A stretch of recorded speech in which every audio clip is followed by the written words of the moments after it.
and today I am going to teach you the most important part of your syllabus, that is geography. Geography आपके सभी syllabus में है, ठीक है। वो जेके एसएसबी एग्ज़ाम का कोई भी सिलेबस आप उठा लो, ज्योग्राफी सेम सिलेबस दिया हुआ है। Physical geography of India and world, ये हर जगह पर दिया होता है, ठीक है। तो ये सारा कुछ हम यहाँ पर जो है कवर कर रहे हैं फॉर जेके पीएसआई जो एग्ज़ाम होने वाला है, for FA exams, for Patwari exam, जितने भी आने वाले एग्ज़ाम्स हैं उन सभी एग्ज़ाम्स के लिए ये एज ए क्रैश कोर्स के फॉर्म में हम कर रहे हैं, ठीक है। आज जो है इसका lecture number, I think lecture number 6 है ज्योग्राफी का। तो ये सीरीज़ आप कंटिन्यूस आप देख सकते हो, सो दैट आपको अच्छे तरीके से चीज़ें रिवाइज हो जाएंगी, ठीक है। So let us start without wasting time. I am presenting this lecture series through WS Academy, one of the best platform for quality education. So let us start without wasting time.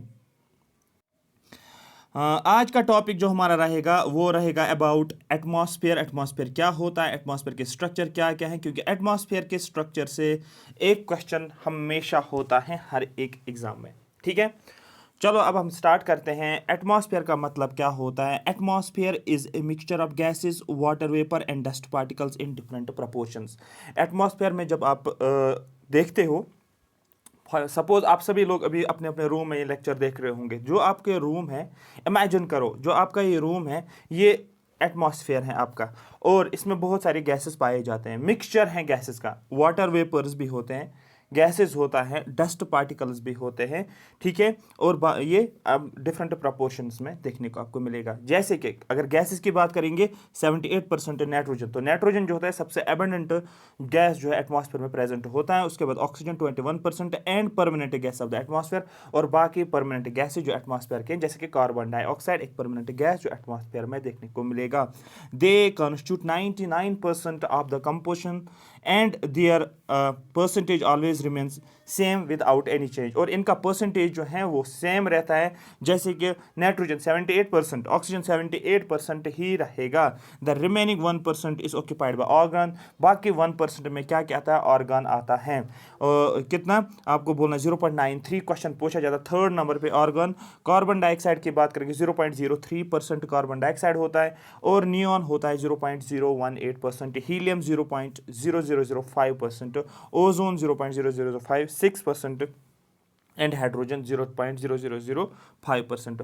Ozone दो types का होता है, एक होता है bad ozone, एक होता है गुड ओजोन। जो एटमॉस्फेयर में ओजोन होता है वो, ठीक है, जो लोअर लेयर में, एटमॉस्फेयर के लोअर लेयर में जो पहली लेयर होती है जिसको आप ट्रोपोस्फेयर जनरली आप बोलते हो, ठीक है, ट्रोपोस्फेयर। यहाँ पर जो ओजोन जो होता है ना, ये ओजोन होता है बैड ओजोन, और जो स्ट्रेटोस्फेयर में ओजोन होता है जिसको ओजोन लेयर के नाम से आप जानते हो, वो होता है गुड ओजोन, ठीक है। तो लोअर एटमॉस्फेयर में ओजोन बैड ओजोन होता है, ये एज ए पोल्यूटेंट के तौर पर रहता है, और जो सेकंड लेयर जो होते हैं स्ट्रेटोस्फेयर जो होती है, ये होता है एज ए गुड ओजोन, क्योंकि this layer protects the earth from ultraviolet radiations coming from the sun. कौन सा वाला आपको बोलना है? जो गुड वाला ओजोन है। ये भी आपको एक्स्ट्रा पॉइंट मैंने आपको बता दिया है। अगर हम बात करेंगे ओजोन सॉरी, अगर हम बात करेंगे एटमॉस्फेयर का स्ट्रक्चर, तो स्ट्रक्चर मैं आपको एक डायग्राम के थ्रू दिखाऊंगा, सो दैट आपको पहले ही माइंड में रहे कि हम क्या करने वाले हैं। जैसे कि आपको पता है, सब लोगों को पता है, अर्थ की जब हम बात करते हैं, जब हम अर्थ की बात करते हैं, अर्थ में क्या आपको देखने को मिलता है? एक होता है आपका इक्वेटर जो 0 डिग्री होता है, जिसको आप इक्वेटर बोलते हैं। एक होता है आपके पास पोल्स या नॉर्थ पोल, और दूसरा होता है साउथ पोल। और इसकी मैं बात करूँ, ये लाइन जो मैंने ड्रा की ना, ये वाली लाइन, ये मैंने अर्थ की लाइन ड्रा की है, और ये पूरा अर्थ का सरफेस है, ये पूरा अर्थ का सरफेस है। तो मैंने अर्थ ले लिया कहाँ से कहाँ तक, ये इक्वेटर है ना, ये वाला जोन मैंने अर्थ का लिया, ये वाला जोन। ध्यान से आप देखोगे, कंफ्यूज नहीं होना, मैं जो बना रहा हूँ मैंने लिया ये वाला जोन।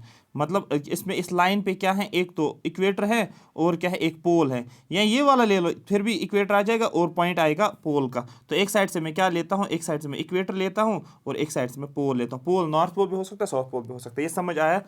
क्लियर हो गया ये वाला? तो ये वाली लाइन मैंने ली हुई है, जो आप यहाँ पर करोड़, आप बोलोगे सर यहाँ पर तो करोड़ लाइन है। हाँ, अर्थ जो है ये तो है स्फेरिकल, लेकिन जब मैं इस पे दिखा रहा हूँ, मैंने एक सीधे एक लाइन ड्रॉ किया, सो दैट मैं आपको स्ट्रक्चर को अच्छे तरीके से समझा पाऊँ। फिर जो होता है ट्रोपोस्फेयर, वो यहाँ से ऐसे, ये एक लाइन होगी, बन गया एक ऑल्टीट्यूड पे ट्रोपोस्फेयर, ऊपर जाओगे बन गया स्ट्रेटोस्फेयर, और ऊपर जाओगे इसी तरीके से ऊपर ऊपर लेयर्स हम डिफाइन करते। तो इसी को मैं यहाँ पर, इसी ये जो लेयर्स में बना रहा हूँ, इसी को मैं यहाँ पर दिखाऊंगा। पहली लेयर कुछ इस तरीके से है, थोड़ा थोड़ा सा टिल्ट है, सेकंड लेयर डायरेक्ट स्ट्रेट है, थर्ड लेयर जो इसके बाद स्ट्रेट है, फोर्थ लेयर जो इस तरीके से स्ट्रेट है।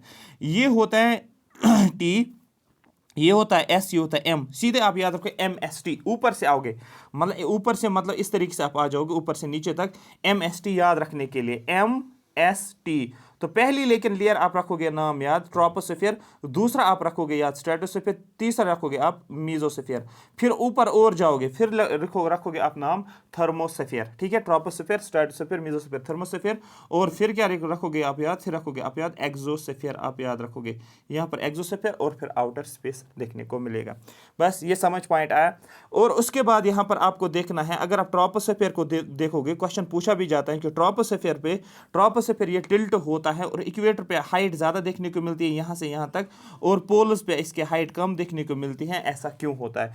क्योंकि आपको बोलना है इक्वेटर पे जो होता है सन, इक्वेटर जो होता है हॉट होता है, ठीक है। इक्वेटर जो होता है हॉट होता है, सन जब इक्वेटर पे होता है ये पोर्शन जो होता है हॉट होता है।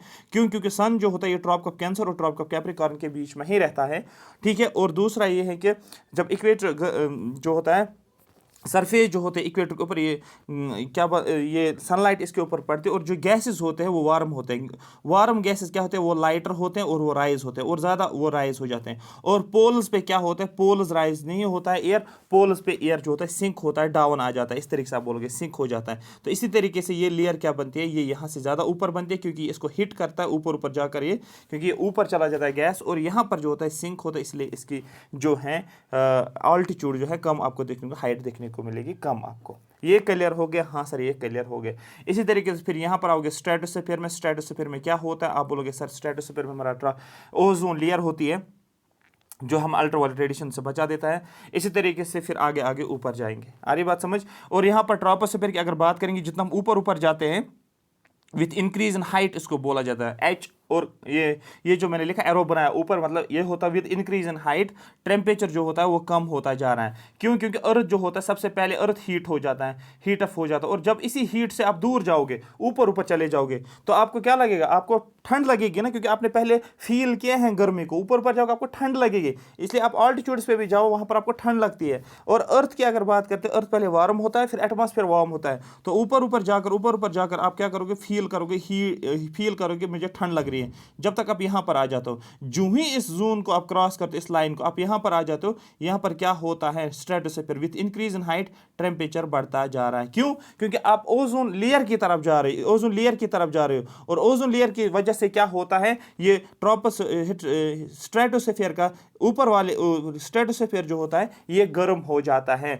तो सपोज यहाँ पर अगर आपने देखा होगा, सपोज 5 डिग्री सेंटीग्रेड, ऊपर जाकर आप देखोगे सपोज 10 डिग्री सेंटीग्रेड। मेरी बात समझ आ रही है? अर्थ पे आप देखोगे, सपोज यहाँ पर अर्थ पे आप देखोगे, सपोज मैं बोलता हूँ 15 डिग्री सेंटीग्रेड, ऊपर ऊपर जाकर आप क्या गए? टेम्परेचर कम होता गया ट्रोपोस्फीयर तक 5, लेकिन फिर से बढ़ता गया 6, 7, 8, 9, 10 इस तरीके से।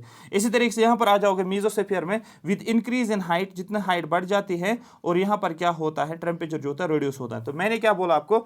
मैंने आपको बोला पहली लेयर जो होती है हाइट बढ़ जाती है, टेम्परेचर घट जाता है, दूसरी लेयर में हाइट बढ़ जाती है, टेम्परेचर बढ़ जाता है, तीसरी लेयर हाइट बढ़ जाती है, टेम्परेचर घट जाता है। इस तरीके से आपको ये चीज़ याद रखनी है। मेरी बात समझ आ रही है? और उसी तरीके से आप ऊपर जाओगे, फिर से मीजोस्फीयर थर्मोस्फीयर पे जाओगे। थर्मो का मतलब होता है आप जनरली हीट आप बोल सकते हो, with increase in high temperature फिर से इंक्रीज हो रहा है। तो दैट मीन्स जो पहली और थर्ड लेयर है, पहला और थर्ड, ये पहला और थर्ड, यहां पर क्या होता है? जितना आप ऊपर ऊपर जाते हो टेम्परेचर क्या होता है? कम होता जा रहा है। सेकंड एंड फोर्थ में क्या होता है? जितना ऊपर ऊपर जाते हो टेम्परेचर बढ़ता जा रहा है। ये क्वेश्चंस पूछे जाते हैं, ये आपको याद रखना है। इन 4 लेयर्स को डेफिनेटली आपको याद रखना है, ठीक है। ये एक्चुअली मैंने सारा एटमॉस्फेयर ही आपको स्ट्रक्चर ही क्या किया है? एक्सप्लेन किया। अब यहाँ पर मैं आपको थोड़ा सा और डिटेल में लेकर जाना चाह रहा हूँ, सो दैट आपको पता चले पॉइंट्स किस तरीके से बनते हैं। Atmosphere is divide into 5 distinct layers. Atmosphere जो है ये डिवाइड किया गया है 5 लेयर्स में, बेस्ड ऑन टेम्परेचर वेरिएशन। मैंने आपको पहले बोला टेम्परेचर के बेसिस पे, with increase in high temperature increase हो रहा है, पहले टेम्परेचर डिक्रीज हो रहा है पहले लेयर में, सेकंड लेयर में with increase in high temperature जो होता है वो इंक्रीज हो रहा है, थर्ड लेयर में जाओ with increase in high temperature temperature decreases, fourth layer में जाओ with increase in height temperature जो होता है बढ़ता जा रहा है। तो दैट मीन्स टेम्परेचर के बेसिस पे ही हमने इन लेयर्स को क्लासीफाई किया है। ये ध्यान में आपको रखना है, क्वेश्चन आपको पूछा भी जाएगा कि on what basis we are generally classifying the different layers of atmosphere. तो आपको बोला on the basis of temperature variation. तो ट्रोपोस्फेयर, स्ट्रेटोस्फेयर, मेसोस्फेयर, थर्मोस्फेयर और एक्सोस्फेयर। थर्मोस्फेयर का ही नाम आयोनोस्फेयर है, ये आपको याद रखना, आयन्स वहां पर आपको देखने को मिलेगा, ठीक है। तो ये आपको याद रखना है, क्वेश्चन अगर पूछा जाएगा कि आयोनोस्फेयर का दूसरा नाम क्या, आपको बोलना थर्मोस्फेयर। तो इसी को बोला जाता है TSM बोला जाता था, मतलब MST, जब मैंने आपको अभी बताया था, ठीक है। तो सबसे पहली लेयर जो होती है अबव द अर्थ सरफेस, आपको क्या बोलना, वो ट्रोपोस्फेयर है, कंफ्यूज नहीं होना इस बात से। ट्रोपोस्फेयर की अगर हम बात करेंगे, troposphere is the lower most layer of the atmosphere. Atmosphere की लोअर मोस्ट लेयर है, जिसकी बात मैंने की थी, ये वाली लेयर, ठीक है। It extends approximately to a height of 8 kilometre from the poles.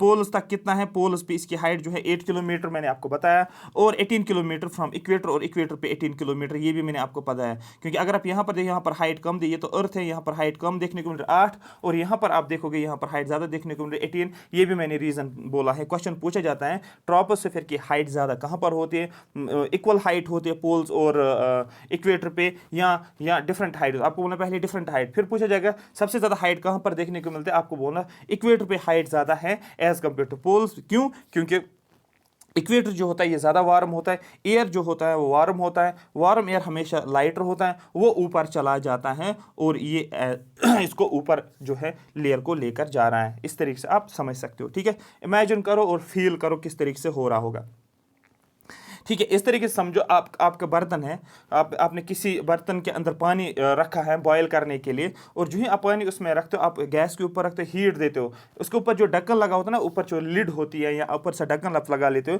जब वो स्टीम निकलता है ना, वो ढक्कन को ऊपर लेकर जा रहा है, ढक्कन को थोड़ा थोड़ा ऊपर, फिर आप देख रहे हो नहीं पानी बॉयल हो गया, क्योंकि अब ये ढक्कन जो ऊपर उठ रहा है। एग्जैक्टली सेम फील आप करो, उसी तरीके से क्या हो रहा है, ये ट्रोपोस्फेयर वाली जो है इक्वेटर के ऊपर ये ऊपर चला जाता है। ये बात समझ आ गया, हाँ सर क्लियर हो गया ये वाला कॉन्सेप्ट भी।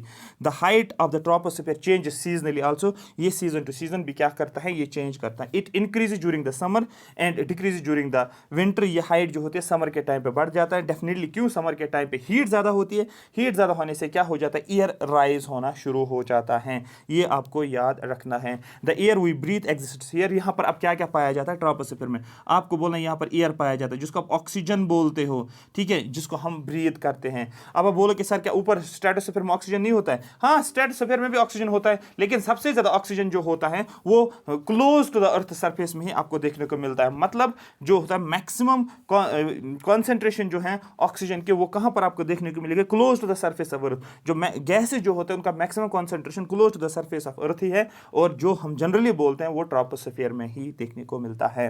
Almost all weather phenomena like बारिश का होना, रेनफॉल होना, फॉग होना या हेल स्टॉर्म होना, ये इसी लेयर के अंदर होता है। दैट मींस ट्रोपोस्फेयर, क्वेश्चन पूछा जाएगा ऐसी कौन सी लेयर है जहां पर बारिश होती है, आपको बोले ट्रोपोस्फेयर एक ऐसी लेयर है जहां पर बारिश होती है। क्यों, सारे वेदर फेनोमेनन जो है यहां पर ही देखने को मिलता है। मतलब जनरली हम बोलते हैं क्लाउड फॉर्मेशन, क्लाउड फॉर्मेशन होगी तभी बारिश होती है, ये आपको याद रखना। हेल स्टॉर्म, ठीक है, ओयले का गिरना, ये भी फॉग जो देखने को मिलता है विंटर के टाइम में। मैंने आपको बोला था फॉग, दिल्ली में अगर आप देखोगे फॉग बहुत ज्यादा होता है, यूपी उस एरिया में, दिल्ली में, हरियाणा में। तो दैट मीन्स ये सारा चीज़ें कहाँ पर आपको देखने को मिले, ट्रोपोस्फेयर में देखने को मिलती है।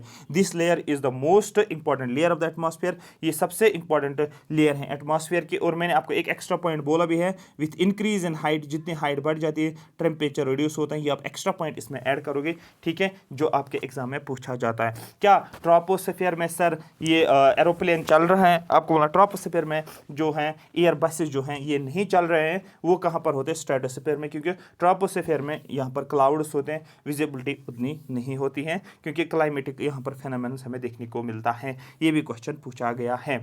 अब हम आगे चलते हैं, स्ट्रेटोस्फेयर की अगर हम बात करते हैं, जो सेकंड लेयर है, सेकंड लेयर में अगर हम देखेंगे तो stratosphere lies above the troposphere. Stratosphere कहाँ पर पाया जाता है, ट्रोपोस्फेयर के ऊपर पाया जाता है।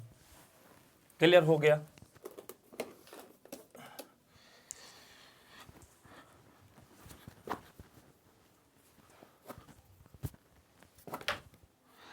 ठीक है, स्ट्रेटोस्फीयर लाइज अबव ट्रोपोस्फीयर, तो ट्रोपोस्फीयर के ऊपर क्या है आप बोलोगे stratosphere, it extends up to height of 50 kilometre above the earth surface. इसकी हाइट जो है अर्थ की सरफेस से कितना है, ये अगर ट्रोपोस्फीयर है और ये स्ट्रेटोस्फीयर है, यहाँ से यहाँ तक इसकी हाइट कितनी है, दोनों साइड से सेम रहेगा, क्योंकि आप देखोगे स्ट्रेट लाइन ही मैंने बना ली।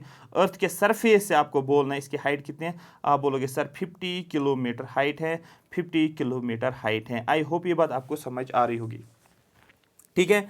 This layer is almost free from clouds, इस एरिया में क्लाउड्स आपको नहीं देखने को मिलेगा, एंड एसोसिएटेड वेदर फेनोमेनन, और कोई बारिश वारिश यहाँ पर नहीं देखने को मिलती है, making condition most ideal for flying aeroplanes, और ये एक ऐसी कंडीशन क्रिएट करता है कि एरोप्लेन्स यहाँ पर फ्लाई कर पाते हैं, ईजिली जो है चल पा रहे हैं इस जोन में। तो जब भी आप एरोप्लेन में होंगे आपको समझना है कि हम क्या हैं, हम इस वक्त स्ट्रेटोस्फीयर में चल रहे हैं। The temperature increase with increase in height, ये भी मैंने आपको बोला, इस जोन में जितना आप ऊपर ऊपर जाओगे उतना उतना क्या होता है, टेम्परेचर बढ़ता जा रहा है। हाइट का मतलब ऑल्टीट्यूड होना। The upper limit of the stratosphere is called stratopause, जो अपर लिमिट जो होता है स्ट्रेटोस्फीयर का वो स्ट्रेटोपाज होता है, मतलब इस वाली बात इसकी मैं बात कर रहा हूँ, ठीक है। और जो पहला वाला जो था इसको बोलते हैं ट्रोपोपाज। मेरी बात समझ आ रही है, समझो इस बात को। देखो ये जो है ये मैंने बनाया अर्थ, ये हो गया अर्थ का सरफेस, ये हो गया ट्रोपोस्फीयर, ये हो गया स्ट्रेटोस्फीयर। देखो ट्रोपोस्फीयर जो ही खत्म होता है ना, मतलब यहाँ से यहाँ तक तो ट्रोपोस्फीयर, ये पूरा ट्रोपोस्फीयर है, लेकिन जब ये किस जोन में, ये जब क्या आता है यहाँ पर स्ट्रेटोस्फीयर, और यहाँ पर जो ये लेयर होते हैं ना इसको बोलते हैं, ये हो गया ट्रोपोस्फीयर स्ट्रेटोस्फीयर, और इसको हम क्या नाम बोलते हैं, इसको बोलते हैं ट्रोपोपाज। क्वेश्चन पूछा जाएगा ट्रोपोपाज इज बिटवीन, आपको बोलना ट्रोपोस्फीयर एंड स्ट्रेटोस्फीयर, तो ये हो गया ट्रोपोपाज। पाज का मतलब क्या होता है, रुका हुआ है, तो यहाँ पर सपोज यहाँ पर ये बन गया ट्रोपोपाज। अब यहाँ से सपोज यहाँ पर मैंने बोला था यहाँ पर टेम्परेचर जो था वो 15 डिग्री था, ठीक है, 15 डिग्री अर्थ के सरफेस पे, ऊपर ऊपर जाकर टेम्परेचर रिड्यूस होता है, तो सपोज मैं बोलता हूँ यहाँ तक कम होता गया, कम कितना, आप बोलोगे 5 डिग्री बन गया।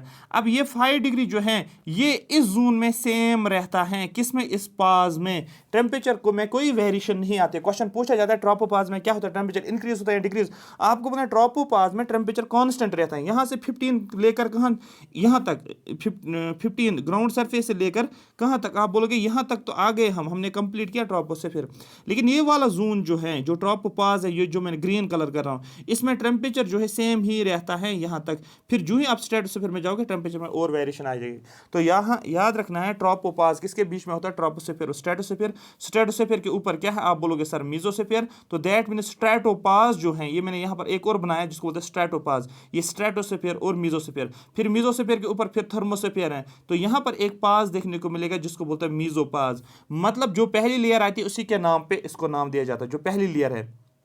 पहली लेयर मतलब ये ट्रोपोस्फीयर है, ये ट्रोपोपाज बना, फिर इसके ऊपर स्ट्रेटोस्फीयर है, लेकिन ये क्या बनेगा, स्ट्रेटोपाज। ये क्या है, ये मीजोस्फीयर, ये क्या बनेगा, ये बनेगा मीजोपाज। मेरी बात समझ आ रही है। क्वेश्चन पूछा जाता है tropopause, stratopause, mesopause. Tropopause is between troposphere and stratosphere, ये हो गया। स्ट्रेटोपाज, ये वाला stratopause is between stratosphere and mesosphere, और मीजोपाज जो है that is between mesosphere and thermosphere. This is all about the important pauses which we can see in the structure of atmosphere। ये हो गया क्लियर, हाँ sir यहाँ तक clear हो गया है। अब आगे चलते हैं।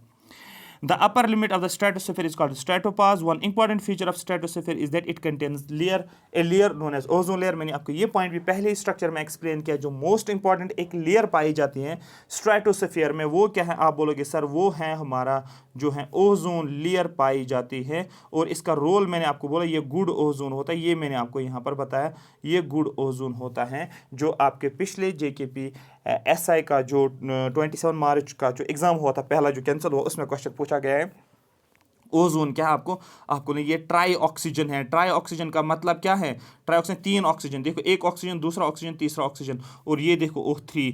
एक होता है डाई ऑक्सीजन O2, जो O2 होता है डाई एटॉमिक ऑक्सीजन जो होता है, ये ज़्यादा स्टेबल होता है एज कम्पेयर टू ओजोन से। ये आपको याद रखना है, ठीक है, ये आपको याद रखना है, इसके ये फीचर्स भी पता होने चाहिए। बट यहाँ पर अगर कंपेयर करोगे तो O3 होता है ट्राई ऑक्सीजन, ऑक्सीजन के 3, ठीक है, ये हो गया एक, ये हो गया दूसरा, इस तरह से आप स्ट्रक्चर बना सकते। O2 हो गया, ये वाला ऐसे, ये वाला ऐसे, आपको याद रखना है। मेरी बात समझ आ रही है, क्लियर हो गया, हाँ सर इतना क्लियर हो गया है। आगे चलते हैं। फिर हम आते हैं मीजोस्फीयर। मीजोस्फीयर की बात करेंगे। This is the third layer of the atmosphere, it lies above the stratosphere. ये थर्ड लेयर है एटमॉस्फेयर की जो स्ट्रेटोस्फीयर के ऊपर आता है। अगर आप ये देखोगे ट्रोपोस्फीयर, ये देखोगे स्ट्रेटोस्फीयर, और ये बन गया आपका मीजोस्फीयर। ठीक है, it extends up to height of 80, यहाँ से अर्थ के सरफेस से जाकर कहाँ तक, ठीक है, इस यहाँ तक जो आपको देखने को मिलता है, यहाँ पर क्या है 80 किलोमीटर। ये इस पे क्वेश्चंस पूछे जाते हैं, इसलिए हाइट ऑल्टीट्यूड पे क्वेश्चंस हमेशा पूछा जाता है।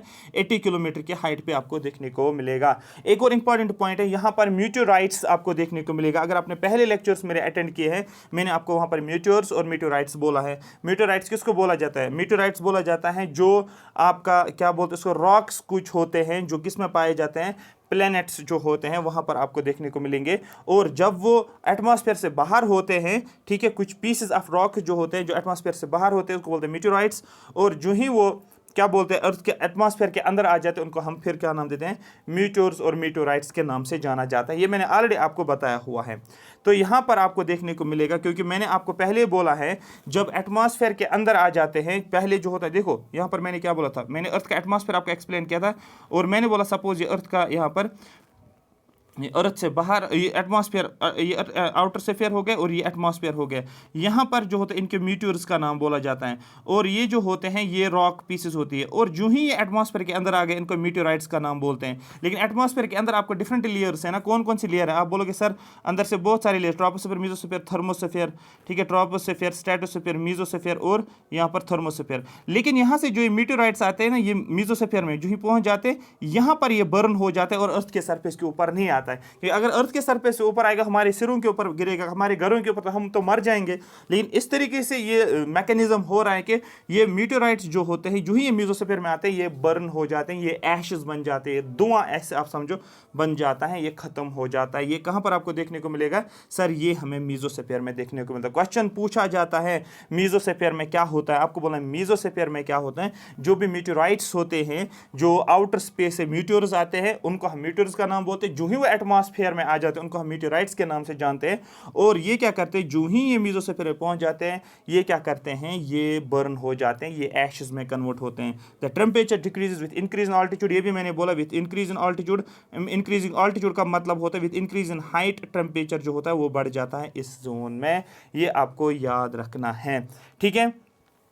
Due to absence of ozone, क्यों यहाँ पर आप ओजोन नहीं है, ये आपको टेम्परेचर डिक्रीज होता है, सॉरी टेम्परेचर थर्ड लेयर में टेम्परेचर डिक्रीज होता है ना, फर्स्ट और थर्ड में, थर्ड लेयर है, यहाँ पर टेम्परेचर डिक्रीज होता है। क्यों? क्योंकि अब यहाँ पर ओजोन नहीं है, यहाँ पर आपको टेम्परेचर कम देखने को मिलता है। मतलब आप ओजोन से दूर दूर जा रहे हो। क्योंकि जब आपने डायग्राम बनाई थी ना, मैंने आपको ट्रोपोस्फीयर, यहाँ पर स्ट्रेटोस्फीयर, यहाँ पर ट्रोपोस्फीयर, यहाँ पर स्ट्रेटोस्फीयर, यहाँ पर ओजोन की वजह से ये लेयर गर्म थी। लेकिन अब आप ओजोन से दूर दूर जा रहे हो ना, ओजोन से दूर दूर, आप क्या करोगे फील, आप ठंड फील करोगे एज कम्पेयर टू स्ट्रेटोस्फीयर से। इसलिए मीजोस्फीयर में बोला जाता है with increase in temperature, with increase in height temperature reduce होता है। ये मैंने आपको कंप्लीट मैकेनिज्म भी इसका समझाया है। उसके बाद हमारे पास एक और है जिसको हम नाम बोलते हैं थर्मोस्फीयर। थर्मो का मतलब होता है हीट होना, गर्म होना। Thermosphere exists above the mesosphere, thermosphere जो है मीजोस्फीयर के ऊपर है। It extends up to about 80 to 400 kilometre. जैसे कि मैंने आपको बोला है, मैं आपको डायग्राम से ही समझाऊंगा सो आपको ये क्लियर हो जाए। ये हो गया ट्रोपोस्फीयर, ये हो गया स्ट्रेटोस्फीयर, ये हो गया मीजोस्फीयर और ये हो गया थर्मोस्फीयर। तो दैट मीन्स यहाँ पर आपको पता है यहाँ पर क्या था, यहाँ पर 80 किलोमीटर था ना, यहाँ पर 80 किलोमीटर था और यहाँ पर आपको क्या देखने को मिलेगा 400 किलोमीटर। तो दैट मीन्स यहाँ पर हाँ यहाँ पर आपको क्या देखने को 400 किलोमीटर, आप देखो यहाँ से यहाँ तक आपको देखने को मिलेगा, ठीक है। ठीक है, ये कहाँ से कहाँ तक एक्सटेंड होता है, 80 to 400 किलोमीटर के आसपास आपको ये देखने को मिलेगा, ठीक। In thermosphere temperature rises very rapidly with increase in height. With increase in height के साथ क्या क्या होता है, टेम्परेचर जो होता है वो बढ़ जाता है। चौथी लेयर है, याद रखना, चौथी लेयर है, ठीक है। तो चौथी लेयर है 80 तक, कौन सा था आपको बोला 80 तक तो हमारा मीजोस्फीयर था। फिर मीजोस्फीयर 80 से कहाँ तक 400 तक आपका क्या आता है, थर्मोस्फीयर आपको देखने को मिलता है। मैं फिर से आपको रिपीट करता हूँ, ये हो गया ट्रोपोस्फीयर, ये हो गया स्ट्रेटोस्फीयर, ये हो गया मीजोस्फीयर और ये हो गया आपका थर्मोस्फीयर। यहाँ से यहाँ तक तो ऑलरेडी 80 था ना, और यहाँ तक क्या हो गया, यहाँ पर आपका 400 हो गया। इस रेंज में क्या आता है आपका हो गया थर्मोस्फीयर। और इसमें क्या होता है, टेम्परेचर बढ़ जाता है। पहली वाली लेयर में टेम्परेचर कम हो जाता है, सेकंड वाली लेयर में टेम्परेचर जो होता है बढ़ जाता है, थर्ड वाली लेयर में क्या होता है, टेम्परेचर जो है घट जाता है। आप देखो ये वाले दो जोन, आप देखो कौन सा वाला, ये वाले दो जोन आप देखो, एक सेकंड, ये वाला जोन आप देखो और ये वाला जोन आप देखो, ये दो जो हैं, पहला और तीसरा वाला देखो टेम्परेचर कम होता है, सेकंड और फोर्थ देखो टेम्परेचर बढ़ जाता है। वही मैंने लिखा भी है यहाँ पर, जो ऑलरेडी मैंने आपको बता दिया है। ठीक है, आयोनोस्फीयर, इसको आयोनोस्फीयर के नाम से भी जाना जाता है। Ionosphere is a layer of the thermosphere that contains ions and free electrons. और इसी में थर्मोस्फीयर में ही एक लेयर होती है, जैसे कि ओजोन लेयर कहाँ पर है, स्ट्रेटोस्फीयर में, इसी तरीके से यहाँ पर एक लेयर पाए जाते हैं, वो थर्मोस्फीयर में ही पाए जाते हैं, इसलिए थर्मोस्फीयर को हम आयोनोस्फीयर भी बोला जाता है, क्योंकि यहाँ पर आयंस आपको देखने को मिलेगा, फ्री इलेक्ट्रॉन्स होते हैं यहाँ पर। ये क्वेश्चन भी पूछा गया है कि आयोनोस्फीयर किस जोन में है, आपको बोला थर्मोस्फीयर में है, और ये भी पूछा जाता है फ्री आयंस और इलेक्ट्रॉन्स कहाँ पर है, आपको बोला वो थर्मोस्फीयर में देखने को मिलता है। This layer helps in radio transmission, जो रेडियो सिग्नल चले जाते हैं अर्थ से, वो कहां पर आपको बोलना, वो थर्मोस्फीयर से ही वापस आ जाते हैं और हमें सिग्नल मिलता है। In fact radio waves transmitted from earth, जो भी रेडियो वेव्स निकलते हैं अर्थ से, क्योंकि वेव्स हम अर्थ से ही भेजते हैं, कहां पर पहुंच जाता है वो थर्मोस्फीयर में, थर्मोस्फीयर में वापस आके कहां पर आ जाते हैं, फिर से अर्थ में आ जाते हैं और हमें सिग्नल्स मिलते हैं। In fact radio waves transmitted from the earth are reflected back to the earth by this layer, इसी लेयर से वो रेडियो वेव्स जो है वापस आ जाते हैं। ये क्वेश्चन भी ऑलरेडी पूछा गया है।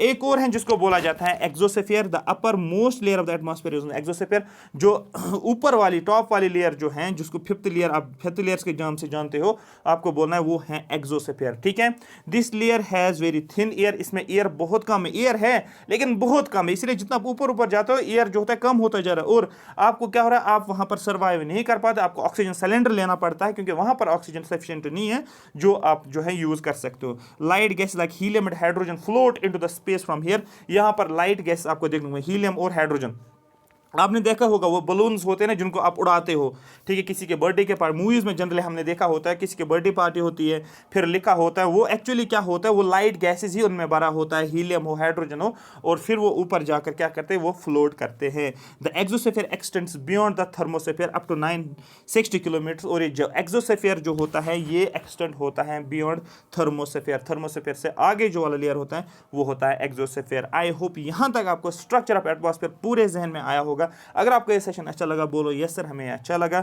और लाइक भी करो, सब्सक्राइब भी करो, कमेंट सेक्शन में बोलो यस सर हमें अच्छे से रिवाइज हो रहा है। तो ये आपका स्ट्रक्चर ऑफ एटमॉस्फेयर किसी भी एग्जाम के लिए आप यूज कर सकते हो, सिर्फ आपको जो मैंने स्ट्रक्चर समझाया वो स्ट्रक्चर को समझना है। Thank you so much for watching me.